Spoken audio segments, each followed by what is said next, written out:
O Calista até queria ajudar você, só que a gente não pode ficar dando dica de fundo imobiliário, a gente não pode dar dica de compra de alguma ação ou de algum fundo imobiliário. A única pessoa que pode dar essas dicas é um analista CNPI. Ele é a única pessoa específica para poder te recomendar a compra de algum ativo.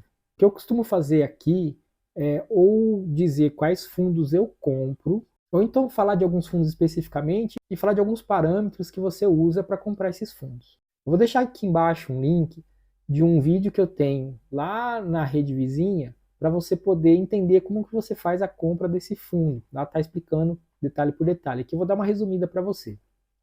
Tem um site que chama Fundamentos, lá você vai encontrar uma listagem de fundos imobiliários.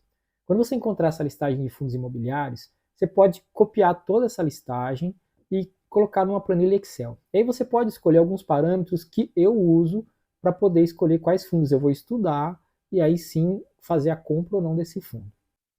De preferência, procure fundos que você tenha mais afinidade e que estejam de acordo com a sua estratégia de investimento. Eu gosto de comprar fundos imobiliários, que são fundos imobiliários de tijolo. Então, lajes corporativas, logística, de shopping. Então, são fundos que eu costumo comprar. Eu também olho para um outro parâmetro, que é o preço sobre o valor patrimonial. Normalmente, eu compro fundos que estão com o preço deles abaixo do valor patrimonial. Você está encontrando fundos hoje com 20% de desconto. Que eu sempre falo, é como você comprar uma casa de 100 mil reais por 20 mil reais. Quando a gente olha para fundos imobiliários de tijolo, um dado importante é a vacância desse fundo.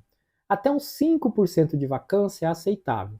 Mais do que isso, já pode começar a ficar esperto. Agora, se é um fundo que tem pouco inquilino e tem uma vacância alta, tem que ficar esperto. E aí é um outro ponto. Dê preferências para fundos imobiliários que tenham mais de um imóvel e tenham vários inquilinos. A chance de dar problema é muito pequena. Mesmo que um inquilino saia, você tem todos os outros para poder comportar os aluguéis. E você continuar recebendo seu dividendo. E aí é um outro parâmetro que eu olho também. O dividendo que é pago por esse fundo.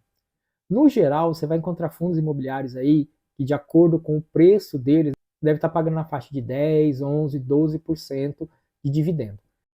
Esse valor é até um bom dividendo ao ano. Vai ter fundos que vão pagar um pouco mais, mas você tem que ficar.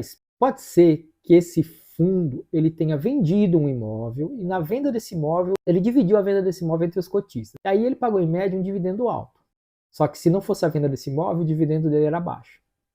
Isso você só descobre fazendo o último ponto depois que você escolheu aqueles fundos dentro desses parâmetros que eu te falei, que é fazer uma diligência. Então é você entrar lá no site do fundo, na relação com o investidor, e estudar esse fundo, ver quantos imóveis ele